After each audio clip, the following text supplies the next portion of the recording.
আলাদা কিছু নয়, বরং 24-এর গণঅভ্যুত্থানের মধ্য দিয়ে 71-এ আমরা যা চেয়েছিলাম সেটা 54 বছরে অর্জিত হতে পারে নাই বিধায় একটা ফ্যাসিজম 15 বছর ধরে বাংলাদেশে চেপে বসেছিল বিধায়ী আরেকটি গণঅভ্যুত্থানের কিন্তু প্রয়োজন হয়েছিল। ফলে আমরাও কিন্তু 71-এ যে সাম্যের কথা বলা হয়েছিল, 24-এ কিন্তু সেই বৈষম্যহীন সমাজের কথাই আমরা বলছি। ফলে যারা এটাকে আসলে পরস্পর বিরোধী বা মুখোমুখি করে দাঁড়া করাচ্ছে তাদের উদ্দেশ্য অসৎ, এবং আমরা মনে করি তারা 24-এর গণঅভ্যুত্থানকে, এই যে ছাত্র জনতার বিজয়কে প্রকৃতভাবে উপলব্ধি করতে পারেনি। এই যে নতুন তরুণরা নেমে এসেছে, নতুন সময়ের যে বার্তা, সেই সময়ের বার্তাকে তারা ধারণ করতে পারছে না। এবং আমরা মনে করি যে বাংলাদেশে বর্তমানে আমাদের জাতীয় নাগরিক পার্টির যে দাবি বিচার সংস্কার এবং গণপরিষদ নির্বাচন, আমরা মনে করি সেই পথে গেলেই জাতির একটি উত্তরণ ঘটবে গণতন্ত্রের পথে।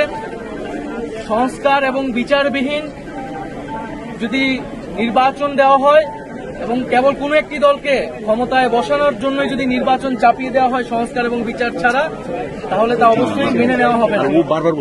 এবং আমরা দেখতে পাচ্ছি যে পুরনো সংবিধান এবং পুরনো বন্দোবস্ত এবং ব্যবস্থাকে আঁকড়ে ধরে রাখার চেষ্টা করা হচ্ছে। এবং আমরা মনে করি যে 24-এর গণঅভ্যুত্থান এবং আমাদের যে 71-এর সংগ্রাম, আমাদের 47-এর আজাদীর লড়াই, সবকিছুর ভিতর দিয়ে আমরা যে স্বাধীন সার্বভৌম মানবিক মর্যাদা সম্পন্ন রাষ্ট্র পেতে দিয়েছিলাম, তার একটি সুযোগ এবং সম্ভাবনা আমাদের গণঅভ্যুত্থানের পরে তৈরি হয়েছে। আমরা কেবল ক্ষমতার লোভে ক্ষমতায় যাওয়ার জন্যই যাতে সেই সকল সম্ভাবনাকে নষ্ট করে না দেই। এবং আমরা দেখতে পাচ্ছি যে একদিকে ক্ষমতায় যাওয়ার জন্য এক ধরনের নির্বাচনকে চাপিয়ে দেওয়া হচ্ছে বিচার এবং সংস্কার প্রশ্নকে পাশ কাটিয়ে, অন্যদিকে ফ্যাসিস্ট শক্তির পুনর্বাসনের জন্য নানা ধরনের পায়তারা চলছে। মনে করি এই সবকিছুকেই প্রতিহত করবে জাতীয় নাগরিক পার্টি। 24-এর গণঅভ্যুত্থানের আকাঙ্ক্ষা নিয়েই আমরা এগিয়ে যেতে চাই।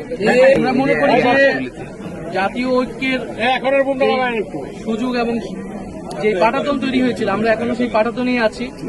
তো এখন হয়তো বিভিন্ন দলের এজেন্ডা আলাদা হচ্ছে, কিন্তু আমরা যদি 24-এর গণঅভ্যুত্থানের আকাঙ্ক্ষাকে বাস্তবায়ন করতে চাই, দেশের স্বার্থকে আমরা রক্ষা করতে চাই, তাহলে আমরা এই একই পাটাতনে থেকে আমাদের পরস্পর ভিন্ন মত, ভিন্ন লক্ষ্য থাকা সত্ত্বেও আমরা মনে করি সেই একই পাটাতনে থেকেই আমাদেরকে সামনের দিনে এগোতে হবে।